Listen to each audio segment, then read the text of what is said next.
আমরা এখন অবস্থান করছি চুয়াডাঙ্গার আলমডাঙ্গা উপজেলাতে। আপনারা দেখছেন সকাল গড়িয়ে দুপুর হয়ে যাচ্ছে, তবুও এখনো সূর্যের দেখা পাওয়া যাচ্ছে না। আর এইভাবে শীত পড়ছে, মানুষজনের খুবই সমস্যা।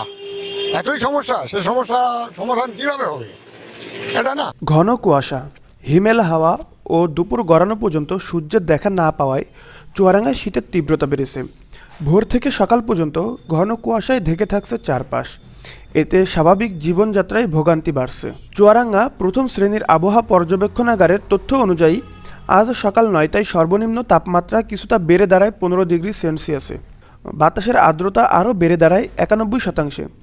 আগের দিন শুক্রবার সকাল 9টায় জেলায় সর্বনিম্ন তাপমাত্রা রেকর্ড করা হয় 14.2°C এবং বাতাসের আর্দ্রতা ছিল 90%। চুয়াডাঙ্গা প্রথম শ্রেণীর আবহাওয়া পর্যবেক্ষণাগারের ভারপ্রাপ্ত কর্মকর্তা জামিনুর রহমান জানান, আগামী কয়েকদিন চুয়াডাঙ্গা ও আশেপাশের এলাকায় রাত ও ভোরের দিকে শীতের প্রকোপ অব্যাহত থাকতে পারে। ওয়ালাইকুম সালাম রহমতুল্লাহ বারকাতুহু। কেমন আছেন আপনি? আল্লাহ ভালো রেখেছি বাপ। আমরা তো দেখতে পাচ্ছি যে এই বছর আজকে সব থেকে মনে হয় বেশি শীত পড়ছে এবং একটা মানে সত্য প্রবাহ চলতেছে। তো এই অবস্থায় মানে ব্যবসা বাণিজ্যের কি অবস্থা? ব্যবসা বাণিজ্যের অবস্থা খুব খারাপ। এই অবস্থায় লোককে বাড়ির থেকে বেড়ায় না, তার ব্যবসা হয় কীভাবে? অতিরিক্ত শীত, দিন মজুরির খুব কষ্ট হচ্ছে। চুয়াডাঙ্গা জেলাতে বাংলাদেশের সবচেয়ে বেশি শীত পড়ে। চৌডাঙ্গা জেলায় সবচেয়ে বেশি শীত এবং বেশি গরম। হ্যাঁ, চৌডাঙ্গার লোকরা বাংলাদেশের সবচেয়ে স্বাধীনতা স্বীকৃত জায়গা এবং বাংলাদেশের চৌডাঙ্গা জেলায় তো সবচেয়ে বেশি শীত, বেশি গরম।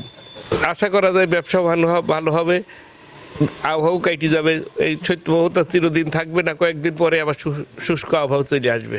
খুবই বেশি সমস্যা এই দিনে আজকে মোটামুটি শনিবারে সকাল মানে রাতের থেকে রাত 12টার থেকে 1টার থেকে এইভাবে একভাবে বাতাস আর এইভাবে শীত পড়ছে, মানুষজনের খুবই সমস্যা।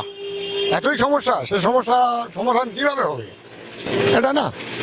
তাহলে বোঝেন আমরা এখন কোনো সমস্যা আছে, গরিব মানুষ, গরিবপূর্ণ মানুষ আমরা যারা।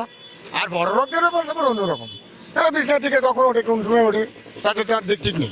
আজকে খুবই খারাপ লাগছে। আজকে মানে এতদিন যা ছিল, আজকের দিনটা খুবই মানে অত্যন্তই খারাপ লাগছে আর কি।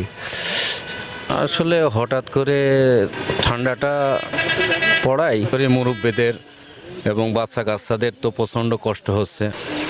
হিমালয় থেকে বাতাসটা আসার কারণে শীতটা আমাদের প্রচণ্ড মনে হচ্ছে। যাই হোক, সবার কাছে অনুরোধ একটাই, বাচ্চা কাচ্চা এবং মুরব্বীদের সাবধানে রাখা উচিত। তো অনেক ঠান্ডা, তো এর জন্য বেচা কেনা একটু কম, দোকান খুলছে একটু দেরি করে, এই আর কি। এখন ঠান্ডার সময় তো একটু বেচা কেনা অনেক কম।